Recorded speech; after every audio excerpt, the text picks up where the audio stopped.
জয় শ্রীকৃষ্ণ। কৃষ্ণ ভক্তগণের অবশ্য পালনীয় এবং চার আশ্রমের পালনীয় বিধি বা নিয়ম। চাতুর্মাস ব্রত ও নিয়ম সেবা তিথি পালন। তিথির ক্ষেত্রে প্রযোজ্য নিয়ম।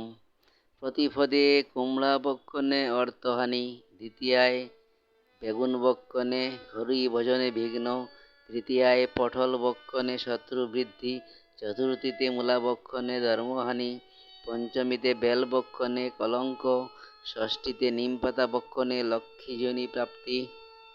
পক্ষীজনী প্রাপ্তি, সপ্তমীতে তাল বক্ষণে শরীর বিনাশ, অষ্টমীতে নারিকেল বক্ষণে মূর্খতা প্রাপ্ত, নবমীতে লাউ বক্ষণে গো মাংস তুল্য, দশমীতে কলমি শাক বক্ষণে গো হত্যা মহাপাপ, একাদশীতে শিম বক্ষণে মহাপাপ, দ্বাদশীতে পুঁই শাক বক্ষণে ব্রহ্ম হত্যা পাপ, ত্রয়োদশীতে বেগুন বক্ষণে পুত্রহানি, চতুর্দশীতে মাসকলাই বক্ষণে চিররোগ, অমাবস্যা ও পূর্ণিমা তিথিতে মাংস বক্ষণে মহাপাপ। চাতুর্মাস ব্রত ও নিয়ম সেবা তিথি পালন।